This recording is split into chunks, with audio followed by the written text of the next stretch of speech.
One thing that's criminally underrated is Moon Knight, and I'm not sure why, because Moon Knight is really a top 3 DPS character, but yet I don't see him get used very often, which is strange to me, because I've been the reason why my team wins many fights with ease. I mean, he's an easy to use character, does high damage, you can use your ult safely without having to be a problem for anyone, and when you die, your ult continues without you there alive, and lastly, you can literally heal yourself.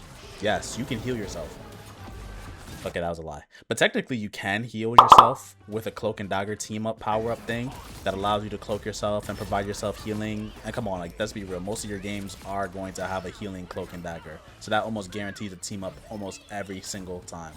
The main thing I'm seeing by enemy Moon Knights do, they put their Ank's ability in easy to destroy places. Places that the enemy is already looking. Places where I'll see them and immediately know which way to go to stop taking damage. If you're playing in a high rank, your enemies aren't 5 years old anymore.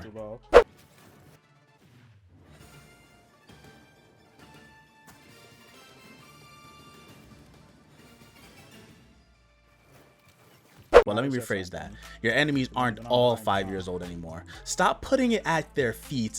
It's only going to make the enemy see it immediately and it's going to get destroyed. Place it in a unique area where they aren't expecting it to be. Place it in their blind spot. Place it on the wall. Place it on the ceiling. These are places that the enemy are not looking, and they're going to be surprised that they're taking damage from, and they probably won't even know where it's coming from in the first place. You have to understand, the E ability or the Ankh ability kills just as fast as a Psylocke. So using it in a way where you can have the best success is crucial, because this is your most powerful tool. Yes, you can kill without it, but this is legit auto aim. You don't need to aim. All you need to do is just aim at the Ankh, and anybody that's inside takes damage and dies. Like, this is so easy, especially going against Loki clones. I mean, that is a literal counter against Loki. You can even hit flying characters if you put the Ankh in the sky next to the wall where they are. Their flying characters aren't always just sitting chilling in the sky all the time. There are some game modes where they're going to be next to the wall, or they have to be next to the wall. Now, I'm sure you remember the old Moon Knight ult, the one that did double damage by accident until they nerfed it. The new ult we have in place of that is like so, I mean, you literally can just walk out of it and you're gonna be good. So why is this important? I'm glad you asked. The reason why this is important is because I do something that's called playing for the future, which I'm going to make a whole separate video about. But basically, you aren't playing for what the enemy is currently doing. You are playing for what the enemy is going to do. A lot of people do this in fighting games, and it's called reading your opponent, which basically is just countering your opponent's move before he does it. You know your character or your enemy is going to jump, so you do something that's going to hit where he's going to be at when he jumps. You're not going to hit where he is currently, because you know he's going to jump. You feel me? You're going to hit where he is going to be, not where he currently is. And the reason why this is important is where y'all going? Where the fuck y'all going? The ult is now weaker, and now all you need to do is walk out of it to survive it. We're going to go where they are going to walk out of, and we're going to place our Ankh and then shoot them from that and have them die from the Ankh instead of the ult.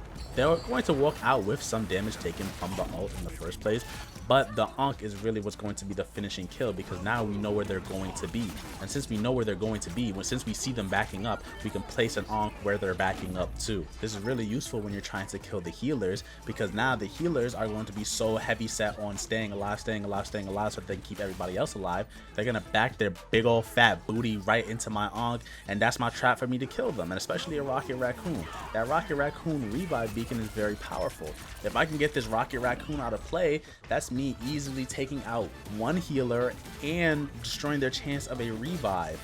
One healer is not going to heal the entire team, so you could really do one of two things. You could just go back front line and add more damage to the front tank or to the front DPS and deal more damage that way, or you can try to kill the other healer. But regardless, once one healer is out, that fight is pretty much won, and it's all because of a Moon Knight. This is going to be a quick tip. Literally so that you can make sure nobody can get your character before you. In the beginning phase, please click your character that you want to choose so that you kind of like lock it in or suggest that you want to use this character. But in the banning phase, ban your character. Ban your own character, and that way nobody will be able to take your character. This works every time.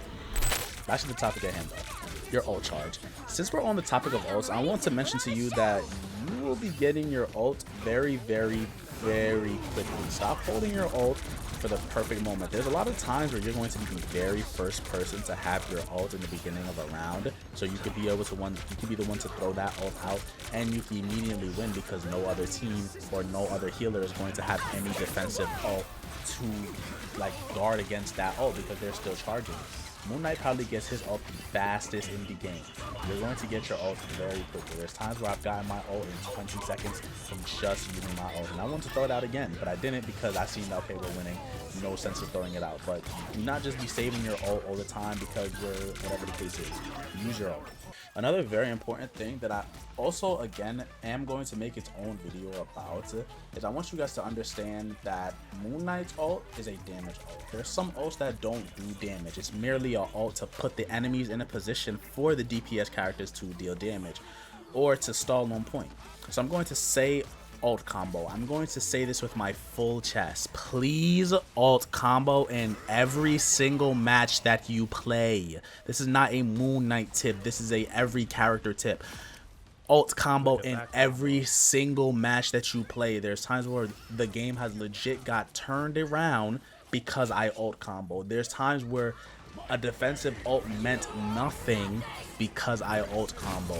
There's times where I have legit been able to kill healers within their ult that are being constantly healed in their ult because I ult combo. And it doesn't even necessarily mean that you need to use your ult and I use my ult then. There's times where you can genuinely use somebody's ult and not necessarily just use your primary fire or just use your Ankh or just use your Q or whatever the case is. You don't have to always ult combo, but it is very, very, very important to ult combo. Doctor Strange freeze, Moon Knight Dr. Groot freeze, Groot, Moon Knight ult, the Thing ult, stun, Moon Knight ult. Like, what are we doing? Why are we not ult comboing? This is legit going to turn around the game. This is going to be game changing. You're literally going to be able to wipe out 2-3 players. Once 2-3 players is gone, you won, realistically. What do you thought? I was going 4v6? People forfeit out of 5v6s. You thought you was going 4v6, and once 2 people is dead on the team, you won. You win. You know what I'm saying? Like, I've been in matches where I've been 1 player short, and we just forfeited because what's the sense? No sense of even playing with 1 less person. We're not going to win. So what you thought? Somebody was going to win and win the fight, and it's a 4v6? No, that's not the case. Like, come on, guys. Like, let's really be real. I ain't never won a 5v6. Have you? Also, you did? Okay. But realistically, out of all the times you've had 5v6s, how many have you won? Most of them you lost, right? So it's safe to say that 9 times out of 10, you're going to lose. So what's the sense? Anyway, that's pretty much it. I didn't want to tell you the basic stuff like grapple the floor tech or to gain more height or the secondary fire move, because at the end of the day, those are things that aren't necessarily going to change how you contribute to your team in terms of damage. There's never been a time in my life where I said, oh yeah, the secondary fire saved me, oh the grapple saved me. But everyone's situation is different. Telling you to grapple out of ults or grapple to dodge to an ult should be a given. If I have to tell you that, I'm going to assume that you're the teammates that I get paired with when I solo queue for ranked. Thank you for watching. These broads on me, round up the cars on me, take charge on me, 2 SLRs on me. I'm just here articulating all that I have calculated. Got these bitches speculating, we manipulating.